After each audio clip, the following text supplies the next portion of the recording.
all human beings suffer. The particulars of your suffering may be different from mine, but the fact of the pain, the fact of some of the fundamental archetypal things that happen to us is all identical.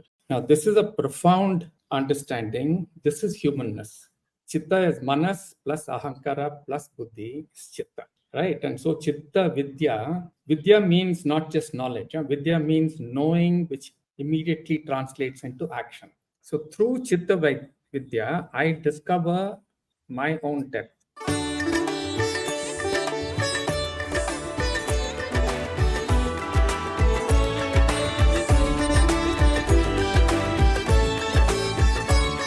Welcome, everyone. Welcome to the day two of our conference, Roots and Wings by ICF Pune chapter. My name is Rajiv, and I have with me Rachna once again. We are the volunteers at ICF Pune chapter, and we are the part of the team which is bringing this conference to you. Before we invite our chapter president to the stage once again to inaugurate our day two event, me and my colleague Rachna would like to first reflect on our day one conference a bit and then make some housekeeping announcements. Rachna, how was the day one for you? Yeah, thanks, Rajiv, for the question. Before I go there, I just wanted to greet everyone. So, namaste, everyone, and welcome back to day two. I hope you are as excited as we are, and a warm welcome to all of you who have joined us for the first time. So, yes, Rajiv, I think yesterday was truly exciting. While we had such a beautiful sharing of speakers, one after the other, and I was trying to absorb and soak in all the knowledge, we were Yeah, also enjoying the technical aspect of it background, right? that's so, true.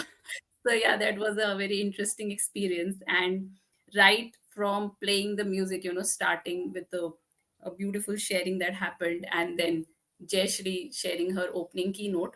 Yeah. After that, it was so beautiful, to share Shweta talking about actually roots.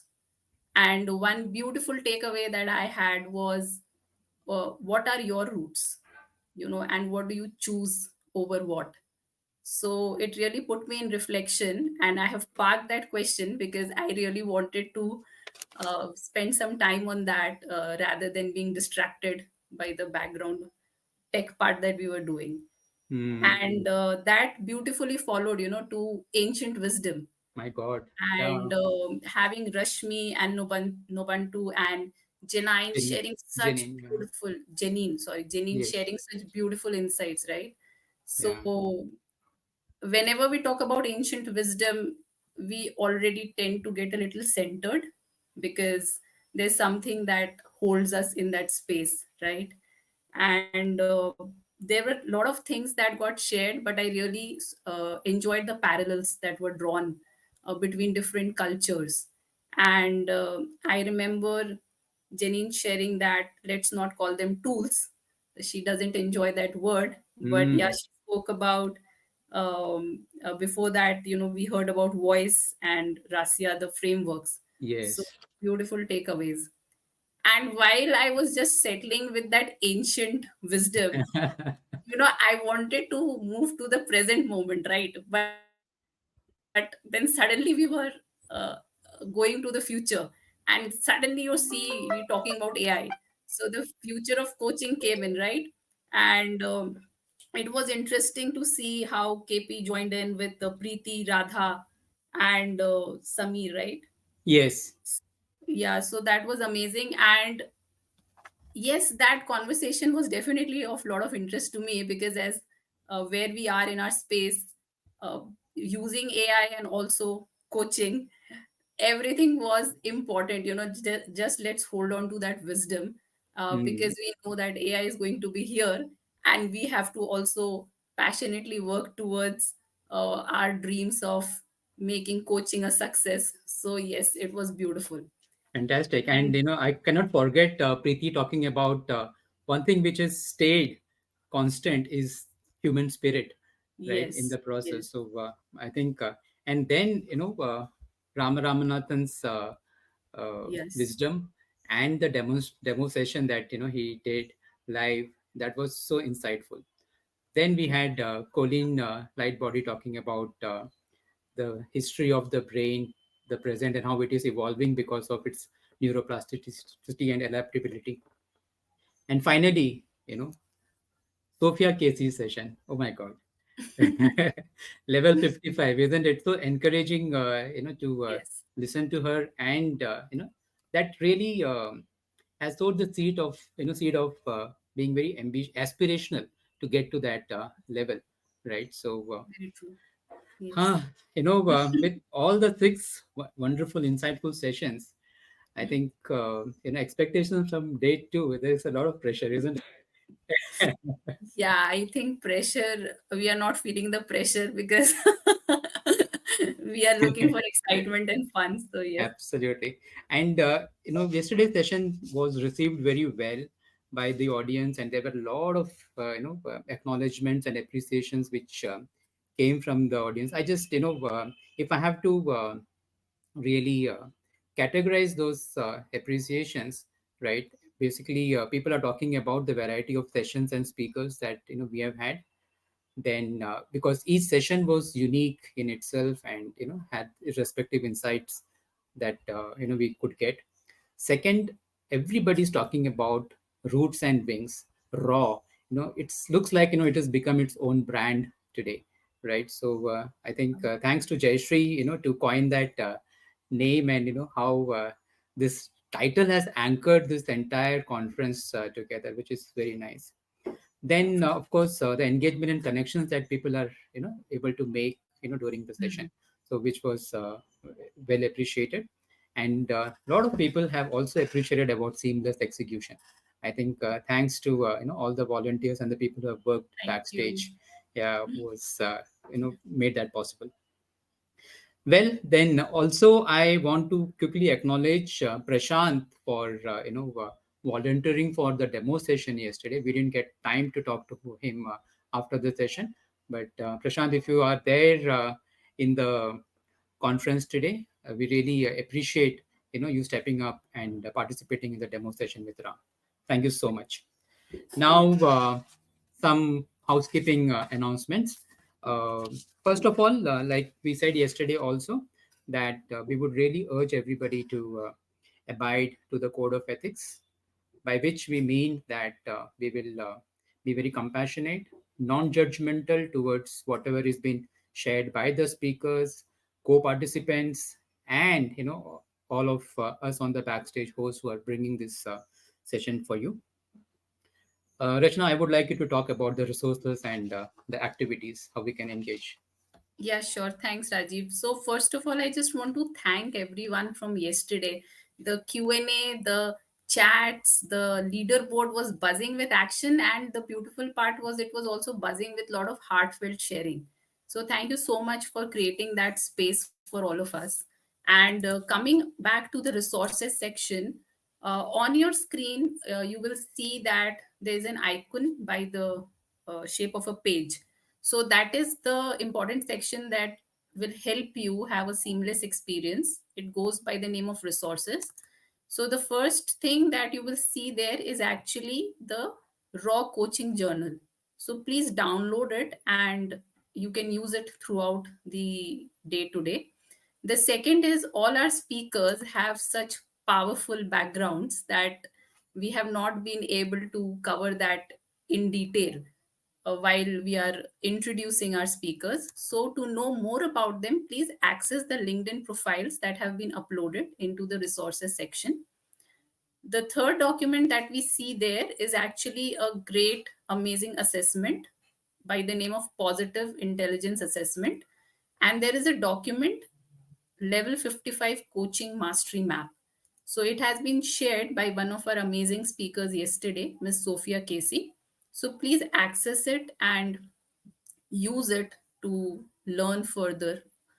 The other document that you see there is actually a FAQ document. So in case you have any questions while we are here to assist you, please feel free to reach out and access the FAQ document.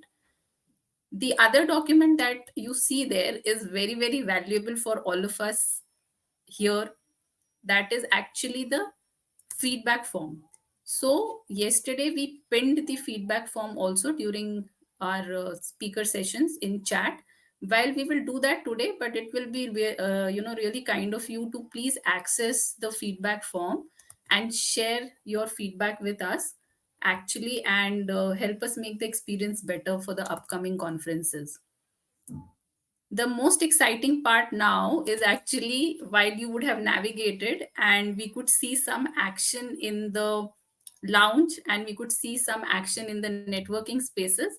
Please feel free to use all these options to network and connect today. So you can visit the lounge and have a great experience there. Along with that, we would request you to access the booth and have an experience there. There are also points that get allocated if you access the booth, and I will tell you how. So for all of the participants who have joined today, on the screen you would see an icon like a prize, a cup. So it goes by the name of leaderboard. And right now, the leaderboard is quite in action. We already have three people at the top, and then we have Rohini and Neeraj, right, on level 4 and 5. So the action is completely on. Please access the leaderboard and get some amazing points. And all the five winners will be actually getting an award after the conference is over. So we will reach out to you over email. So that is the background to it. Last but not the least, there in the booth, there is a survey that has been uploaded, and Rajiv can share more details about it. Please access that and please help us fill that particular survey document to help in the research. So back to you, Rajiv. I think we will put that in the chat as an announcement later. We'll Sure. encourage people to look for that. Uh, Okay. Also, please keep your LinkedIn profiles and email IDs or phone numbers handy for all the networking opportunities that you may get in the session. And finally, I would also like to appeal to all of you that we as chapters volunteers of this chapter, we have tried our best to bring this session for you. uh, there is definitely a lot of opportunities to improve, do well, do more, but it has been our humble effort to try and do things to best of our abilities. So I hope all of you would be as kind as you were yesterday and support us to bring this session in a seamless manner. Thank you so much. And now I would like to invite Jayashree uh, on the stage.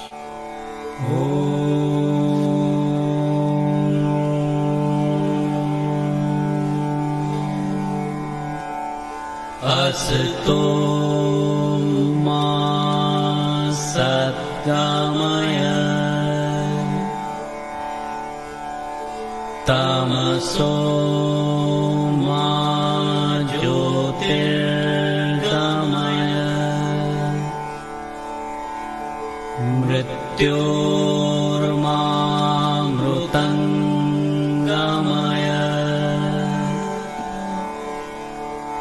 ॐ शान्ति शान्ति शान्तिः. Welcome to day two of Roots and Wings, global virtual conference hosted by ICF Pune chapter. As yesterday, I would just like to walk you through the meaning, as I understand, of this verse from Upanishad, uh, from untruth or falsehood to truth, from darkness to light, and from death to immortality. May peace be with me. May peace be with my context, and may peace be with the world. Right.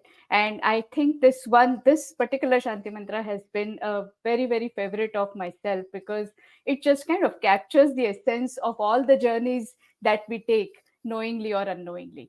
While I think you've been already, kind of walked through what happened yesterday, and I know that it was a lot to absorb in one day. I was myself particularly in awe of most of the speakers, their knowledge, their lived experiences, and what they brought here very generously for all of us.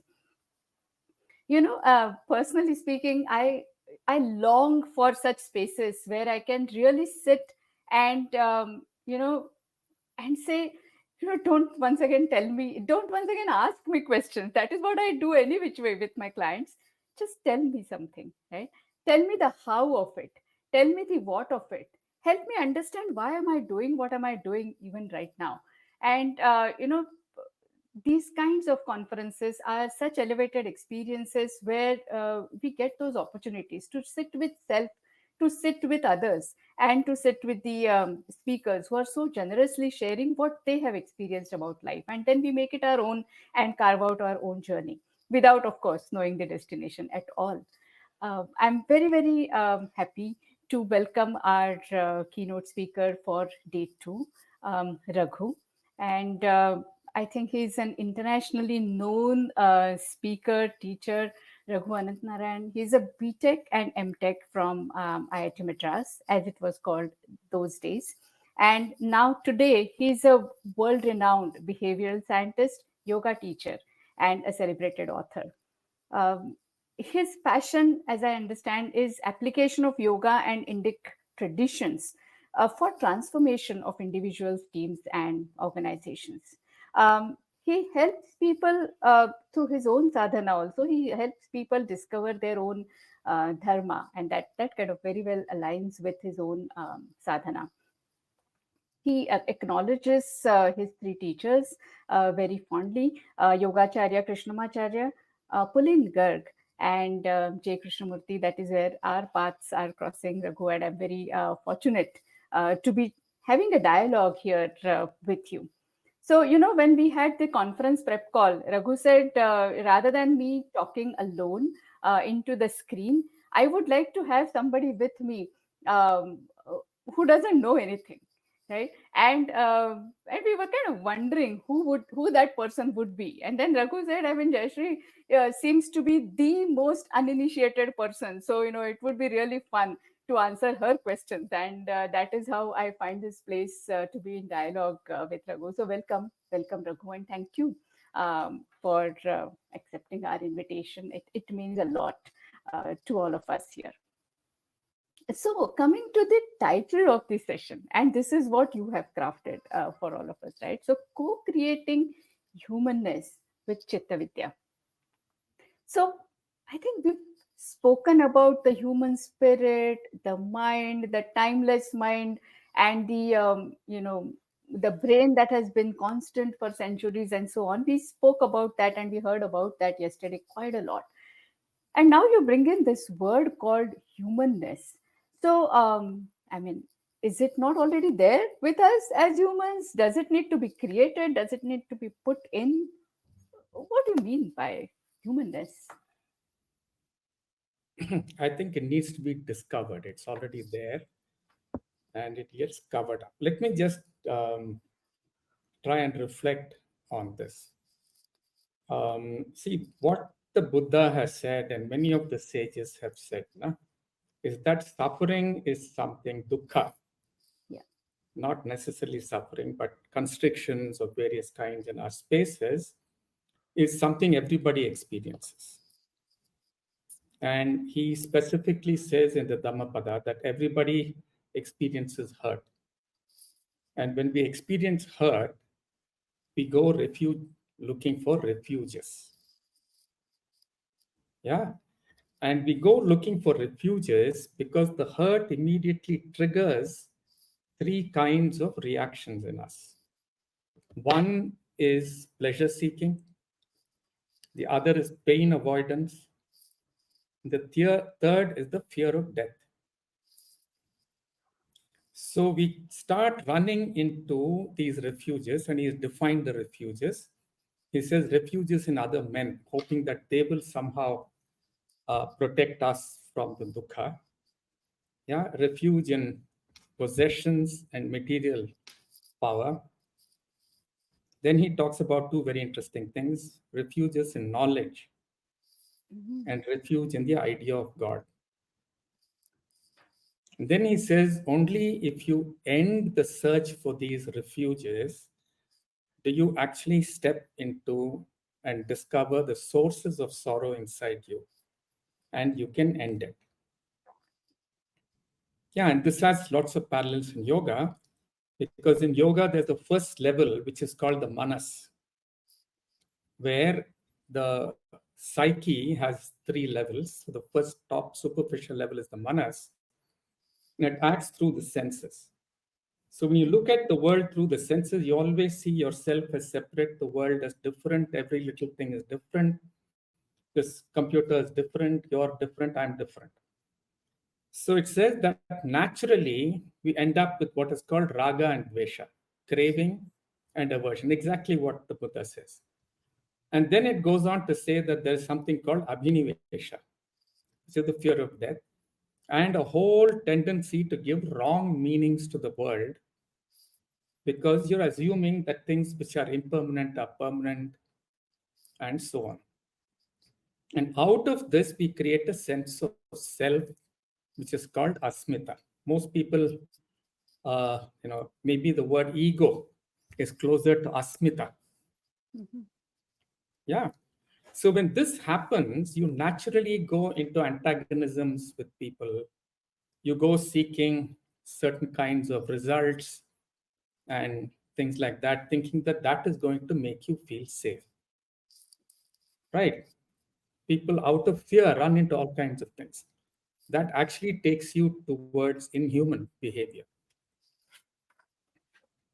So when you start understanding this and saying, I am creating my dukkha, and in that process, I'm creating dukkha for other people, you actually start getting into the next level that is described by yoga, where it goes from manas into a space called ahankara. Now, ahankara is not ego, that's the wrong translation. Hmm. It's that principle in us which is, in a sense, constant. From the time I was a child, I've known I'm Raghu. You'd have known you're Jayashree and whatever. But my body is changing every day. Mhm. And like Heraclitus said, now you never step into the same river twice.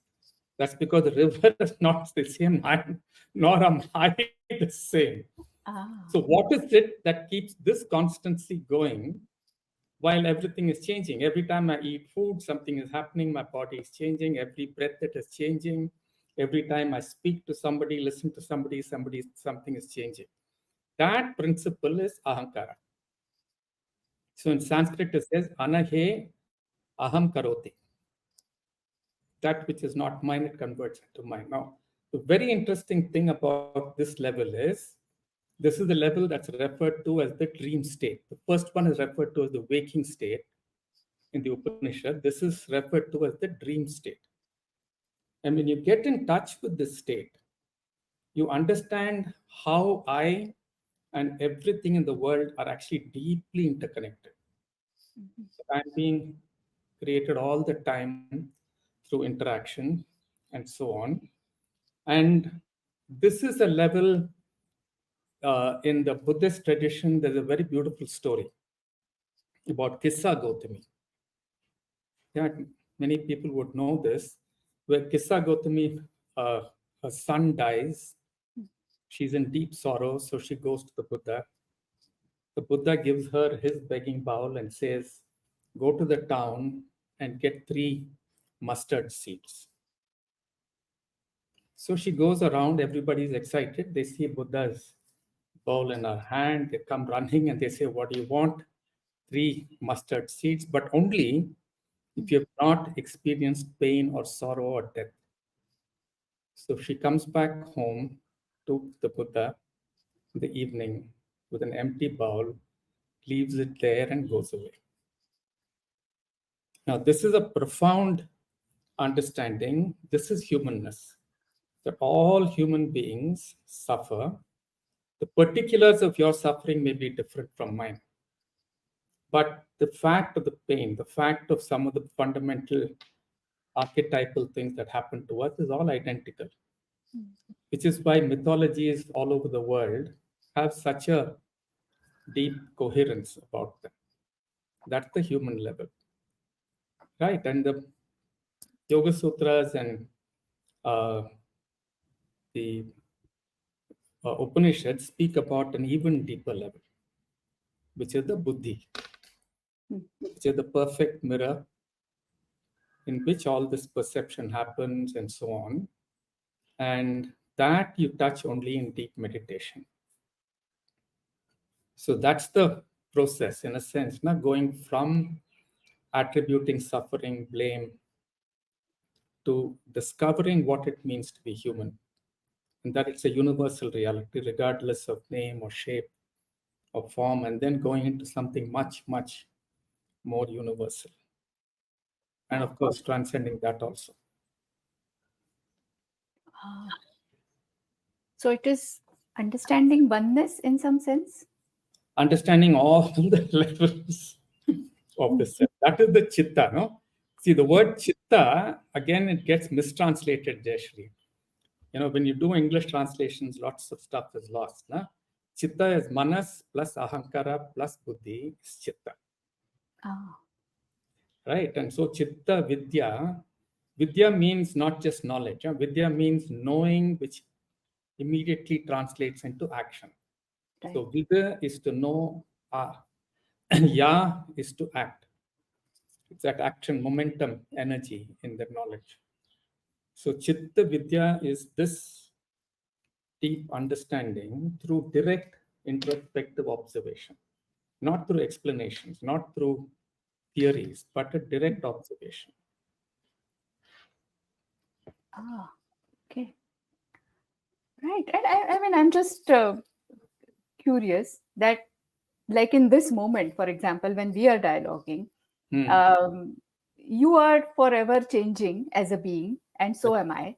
Correct? And then when we come together in a dialogue space, how do we relate with each other? What's the best way then to co-create that space or nurture that space? See, what yoga would talk about is this. Yoga Sutras would talk about how I relate at each level.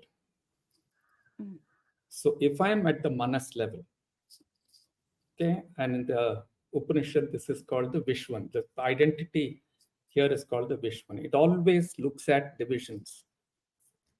And it tries to emphasize identity as a separate, individualized thing.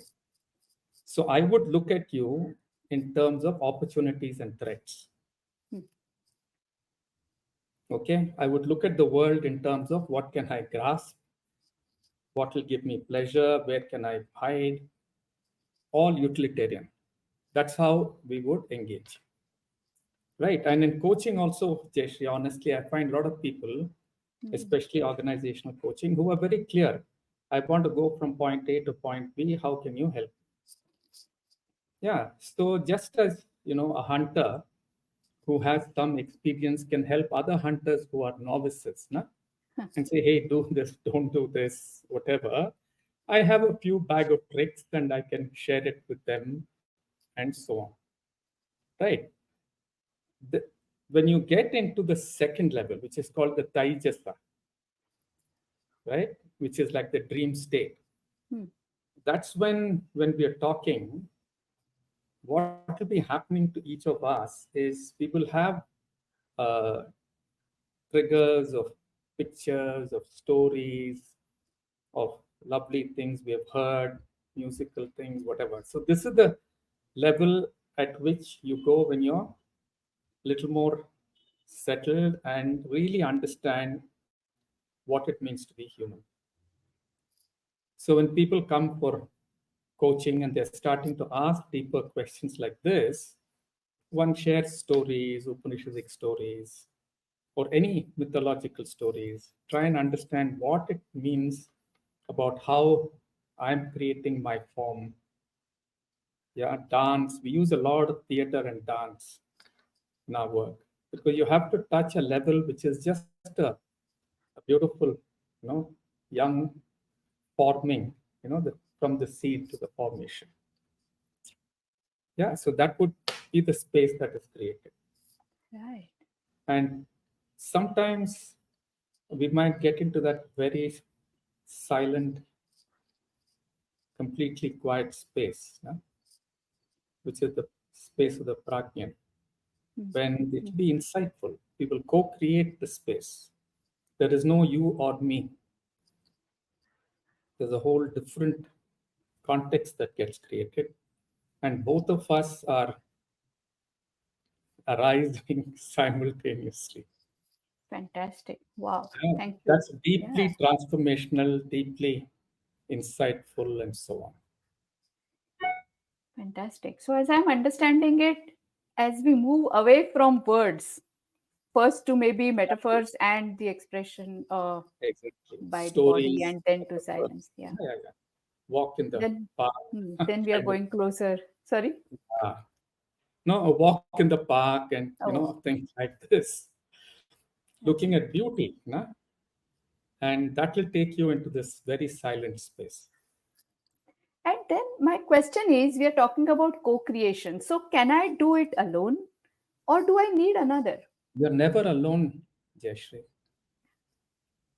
You're with the breath, you're with the body, you're with earth. If you're in nature, like this beautiful background that you have, you're communing with everything around.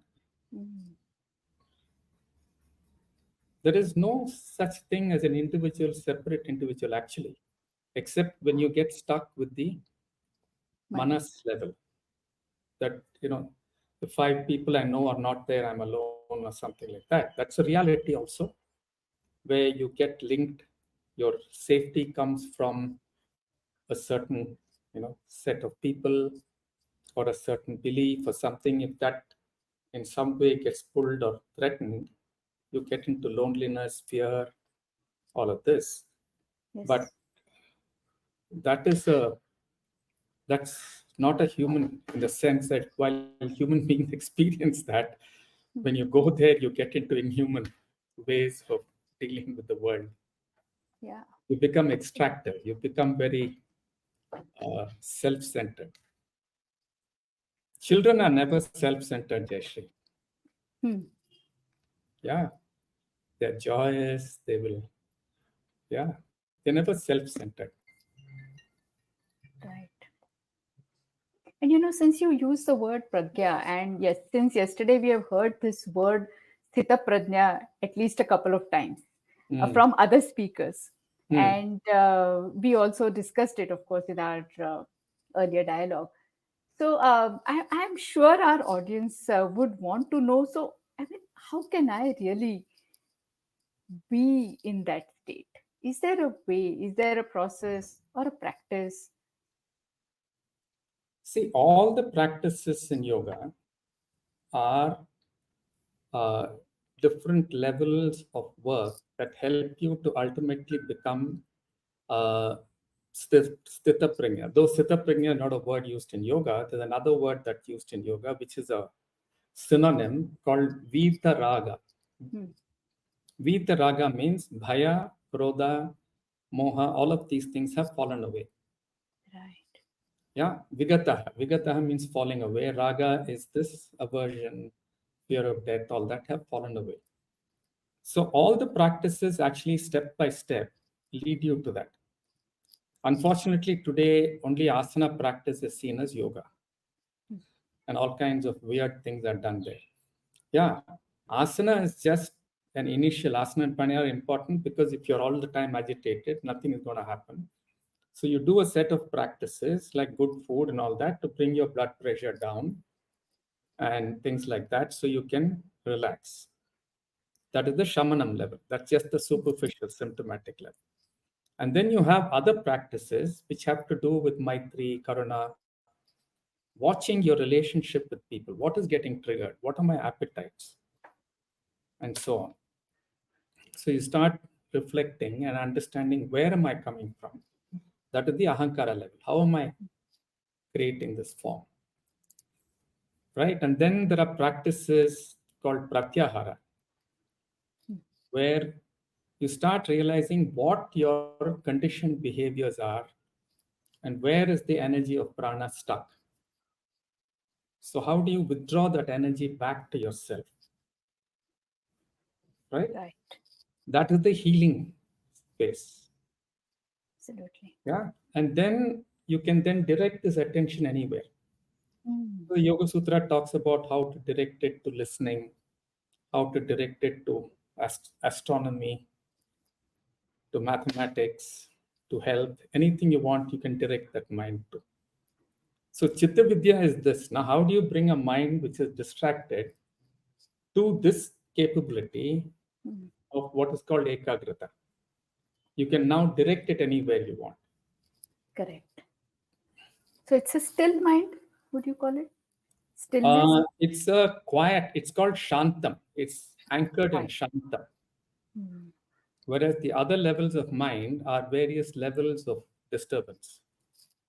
And when it comes here, it's also, there are many parallel words. Yes. One of the words is Shuddha Sattva. Mm. Yeah. And one of the definitions of dukkha is I am actually Shuddha Sattva. My buddhi is Shuddha Sattva. Like a child, like a fresh child. Yes. It's innocent. Now, when raga and dvesha and rajas and tamas, all of that starts getting filled up in this space, the space gets constricted, it gets unclean and distorted. That is dukkha.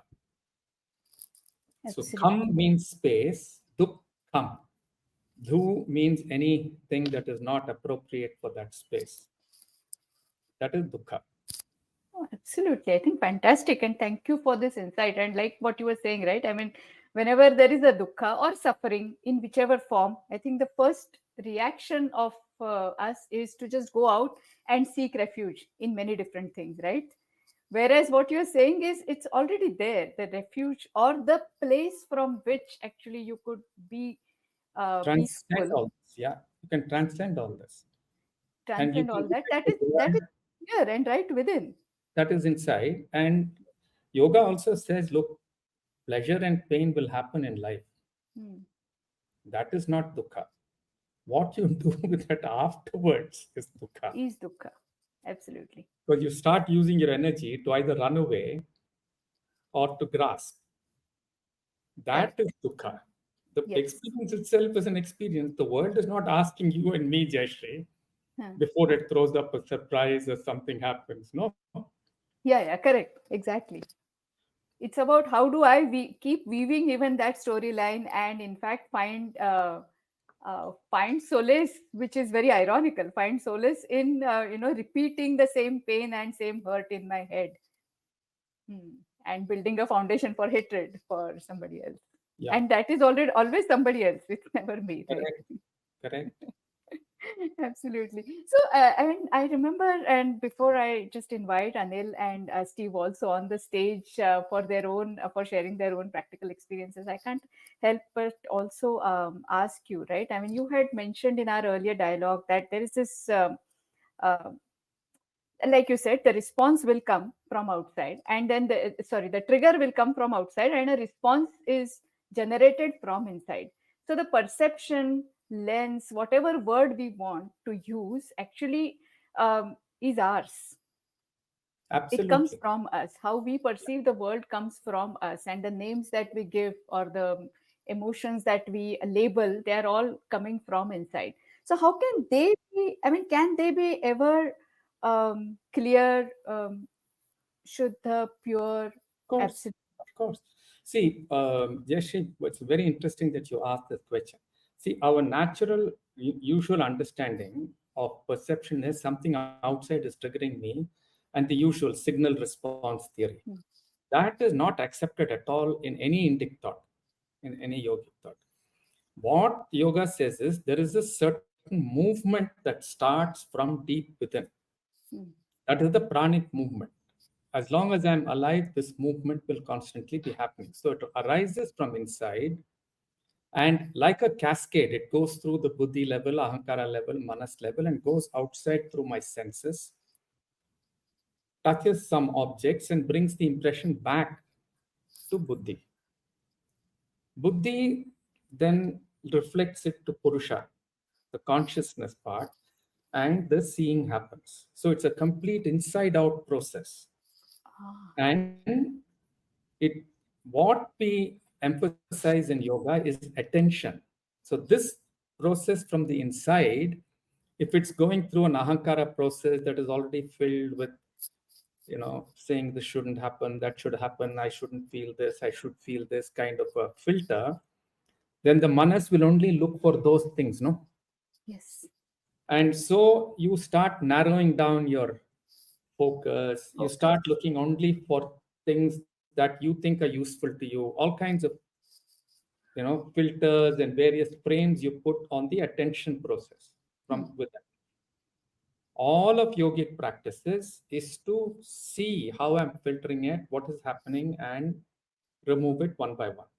So if I'm filtering and I get used to the filtering, my body will retain all those processes. That's why psychosomatic illness and so on. Right. Then your emotional patterns start retaining those filters in the way up and down. That's called samskara. These things are called the samskara and vasana. So you Wow. have to watch it, and as you watch it, they just dissolve. That is the meditative process. That is dhyana heyaha tadvrittaya. So as you do dhyana, which is not on something outside, on this inner process, Right. that is Citta Vidya. That's how do you learn how to look at this inside with this attentiveness, with compassion, with curiosity. How do I look at myself? The more And I is do that, the more I understand and the more it dissolves. I don't have to do anything about it. correct. This attention is called an Agni, Dhyana Agni. That enables the transformation. Wow. And is there a time to start this, or so is there a time when it is too late? No, there's nothing like that. The moment you realize I'm creating my own dukkha, you started. Thank you. Thank you. That is very that is very comforting.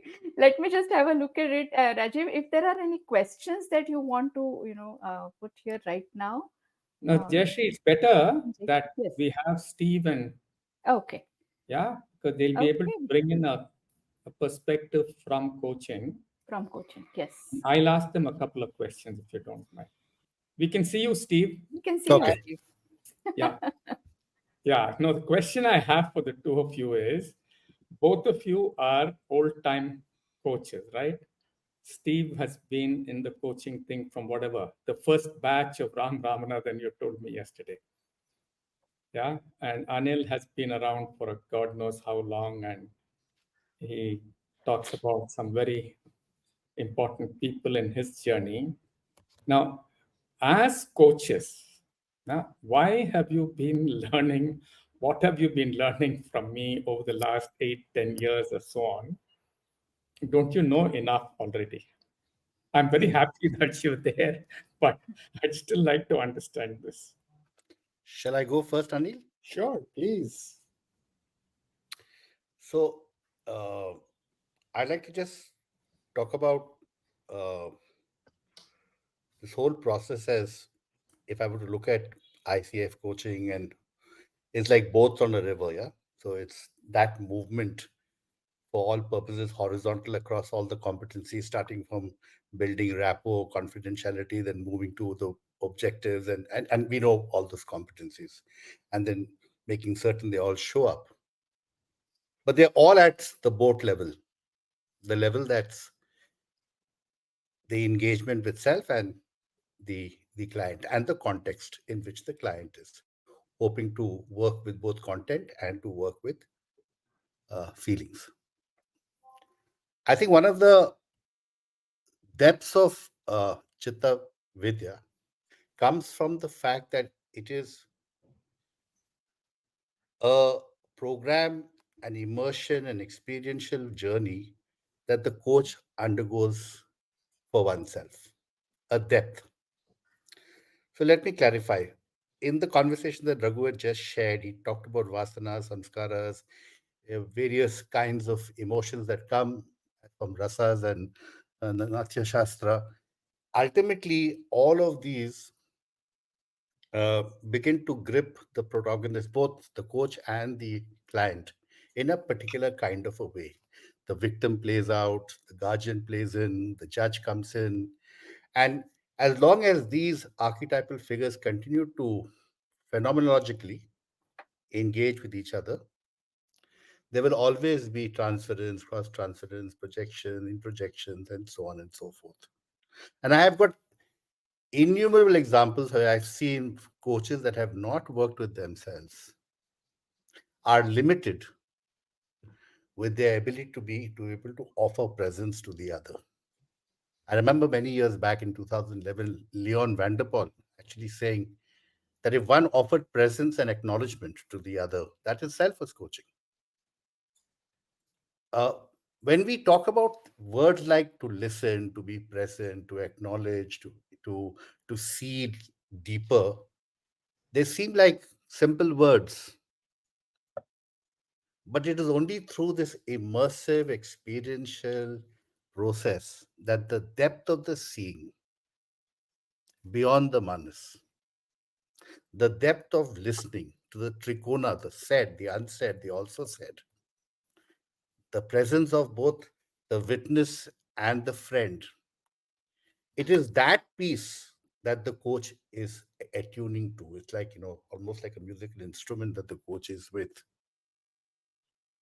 And there is a resonance that takes place. You asked what happens. What happens is there's no coach, there's no client, there's just the music, there's just the dance.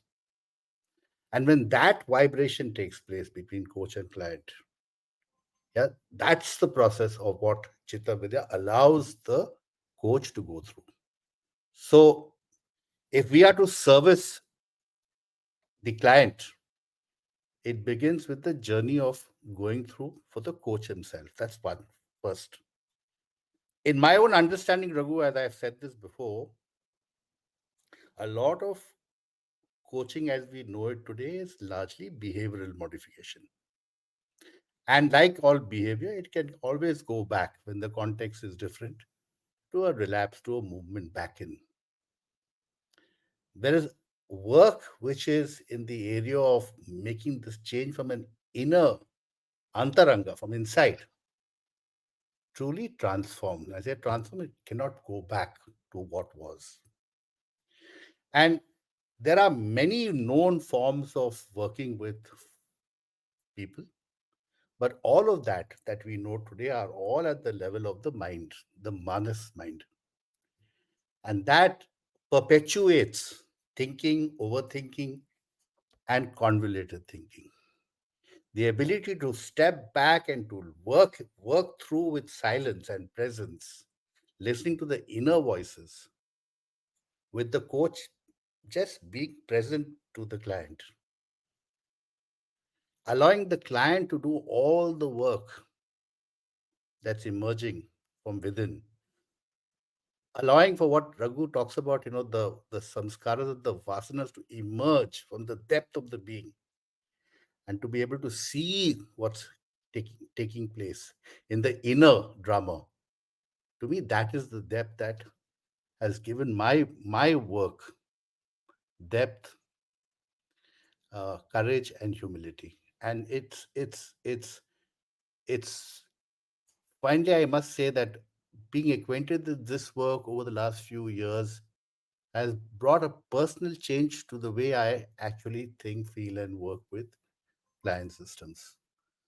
Anil. Thank you, Steve. So I will share from a different lens. I'll share from my story to speak to that evocation. So I still remember the day Raghu and I first met. It was near Pune in Mahabaleshwaram. He had just turned 60. I was 41. And we went to a temple together because we were there for a retreat. And we had come together to create what was then called the Consciousness Collaborative. So I had been coaching for nearly 6-7 years already. First, within the multinational I headed, and then having come out and having done my first startup, still coaching CEO level people, but not without a training yet, because I was resistant to a training at that time as a bunch of techniques. And I remember sitting there and having dialogues. And as subsequently I trained at various levels with Peter J. Redding, Coach for Life, for the ICF accredited trainings, and simultaneously dive deeper with Raghu in the Yoga Sutras, now nearly for 16 years. There was very interesting intertwining. What I found was that just like in my 20s, my IIT Roorkee and IIT Delhi degrees just gave me the gate pass for an accelerated career growth. So that by 30-31, I was heading multinationals. The PCCs, MCCs just were a gate pass. But the true mastery began once the competence piece was there. And as the journey progressed and as Raghu pulled me into being the program director and co-faculty for some of the course training with Yogic Wisdom, which we did in tie-ups with IIM Ahmedabad, IIT Bombay, etc. When you teach, you learn more, right? So some of the deepening that happened, and as I was working with my clients in a systemic way, Preeti DeMello was there on the team yesterday, so I'd been working with their top leaders for lots of years, and very interesting interactions that we had together since 2015. So as this was happening, I was finding that there were still parts of me that needed to be embraced fully, in their rawness, in their wounds. And very interestingly, even today, like we are in multiple calls every week, Raghu and I, in various communities, and one of them is the Citta Vidya community. Citta Vidya is somebody who is a seeker for embodying Citta Vidya, because it's that embodiment doesn't happen. And the beautiful definition of Citta Vidya that I have always found is Citta being psyche, and Vidya is the knowing that leads to action. It's not knowledge. And for me, when I started calling myself a coherence coach, it came from that deep space, the dhyana kshetram, where we are in coherence, where the flow is happening and even the knowing drops, which is when a truly masterful coach has to be when with a client. And in order to be a coach, we need to be one layer deeper than the person we are holding. So if we have to have our client have a glimpse of what we call the dharma kshetram, or the enlivening space, the definition of dharma being I am enlivened, other is enlivened, and the context is enlivened simultaneously. Simultaneously being a very important word. If they even need to begin to have that glimpse, because normally they are in the avidya kshetram, which is the entropic field. So for them to have a glimpse of an enlivening field, we need to be beginning to get established in the coherence field or the dhyana kshetram, below which is Satchitananda. So that is a wordless space, we'll not even go there. So for me, this journey also meant that I had to face, and this journey can't be traversed alone, uh, many things that were my own shadows. While shadows has become a very popular word nowadays, it's very true shadow work is very deep. So even as recently as 2 weeks ago, when we were in that meetup, where some of us who have been in this work for over a decade uh, come together, and we had to share a case study. So I brought a case study of a CEO and a CEO in an organization that I'm coaching in a systemic journey, and the dynamics. And none of us knew, including Raghu, who is one of the supervisors, and Noah, who's another Jungian psychologist. None of us knew how much deep each of us will go. And what I want to leave with this, in that, interestingly, no one else brought a second case study, so I got the full 1 hour 45 minutes for my case study. And that, the closing piece of how a true transformation, because of course, while having a discernment who you are being in the context, which is context appropriate, but a true transformation is not even possible if we are not willing to bring our humanness, our messiness. And this came through when I recognized that I thought I'd worked through my conflict avoidance and I can confront people and all. And I realized the moment I think I work through or saying that to myself, I'm pushing that in the shadow and will get projected.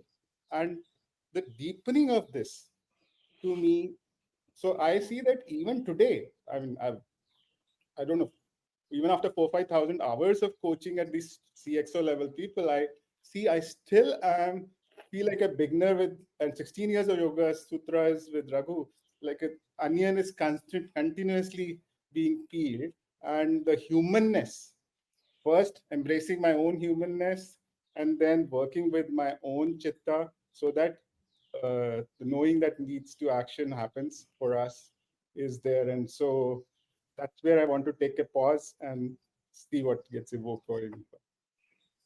Thank you. Thanks, both of you, Steve and Anil. I know we are, nearing the close of our session, but we would still like to take some questions. I think. So I can take this if. Sure, So please. I've been coaching people across North America, all 10 Latin America countries, Europe, India, Australia, and what I find is we don't need the vocabulary can be every day, because first we have to embody it in our presence. So if I go back to uh, the coaching competencies, while the number 2 coaching mindset is overall, the number 5 of the coaching presence and number 6 of listening actively. And if you just focus on how am I listening and what presence I'm having, that is enough. We don't need to take the frame of, oh, this is Chitta Vidya. When I've done this, including to ICF coaches, when I've run, like, I think Sudha Krishnan invited me in February 2024 for all the ICF coaches when I'd done it online. And I brought it in that context. So I use the Panchakosha model. Now I can use Panchakosha with the languaging which allows for anyone from anywhere around the world. And actually I find, because having worked extensively in multinational contexts myself, I find quite a lot of openness to experience this. Thank you. Thanks. Yeah. Just to add one thing to this, Yes. Anil, Sure. I Yes. think our focus is on asking the question, who is the coach? So through Chitta Vidya, I discover my own depth. And then obviously I have to use the kind of language and whatever that is relevant for the client. Yeah, I do, turnarounds of organizations. I don't go there and say Chitta Vidya. I look at that system and help them understand the system in technical engineering language. And every turnaround I have done, the primary issue is the manager who's feeling dispirited, who doesn't have, yeah, they're in a losing kind of context. It's very difficult to get the energy back. So I do both. I work with systemic this thing, and then I help them to say, can I trust myself? Just because the business is going bad, it doesn't mean I don't know my engineering. It doesn't mean I can't collaborate with somebody. I don't have to blame him for the organization facing a problem. We're all into it together. So it's just the person who's the coach that we're focusing on through Chitta Vidya. That's very, very helpful. Absolutely. If I can Fantastic. just one addendum, Raghu, when we work with leaders, it's leader as a coach too. And that is also a very important element of building that in. Yeah. Raghu, I would love for you to really look at this.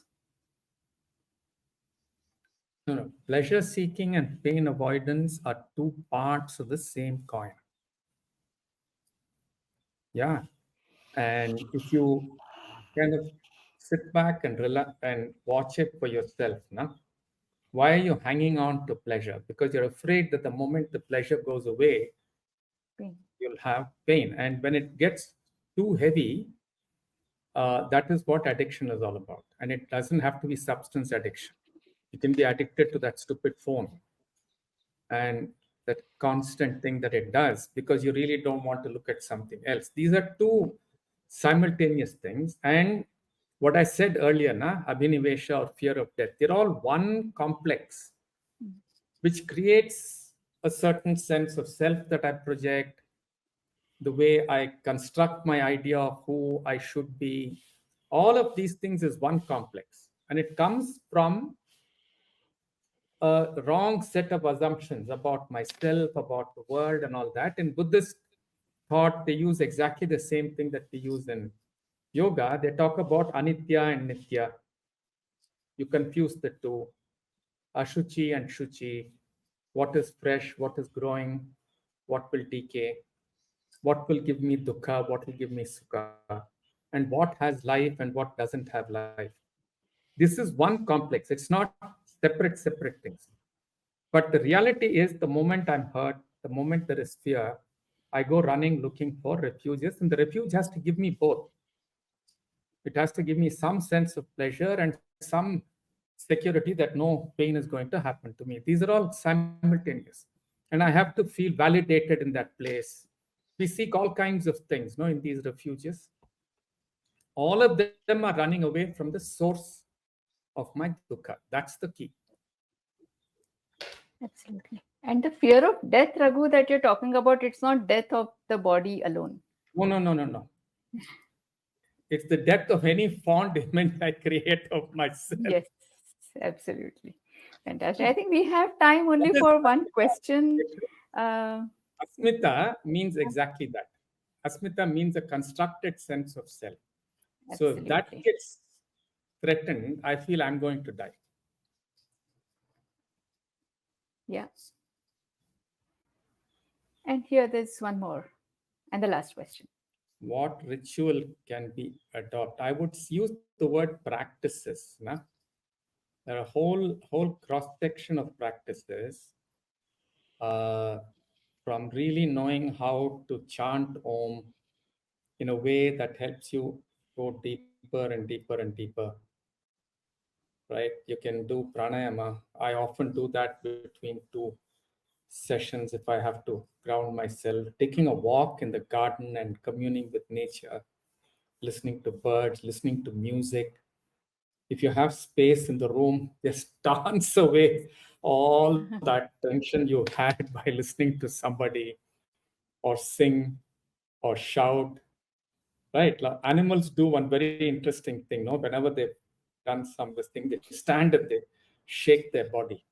Actually helps a lot if you just stand there and let your body just Shake it off. take movement out. Yeah. There are so many ideas in yoga, right? And not just this strange thing called box breathing, which I learned as samavritti pranayamam. That is one of them. There are hundreds of methods. Thank you. And so this is 3:05. And yeah, thank you so much, gentlemen. Thank you so much. And I know this is just a beginning of what we are trying on that journey. I think each one of us separately, for me, for sure. So thank you, Raghu and Anil and Steve, for being here with us. And if you are here around sometime during the break, we have in the lounge, we have tables created for each session. So people who are interested in conversing with you will flock to those tables. And if you're around, please go and join that table so that you can have more dialogues with people. Sure. Thank you. Thanks. Thank you.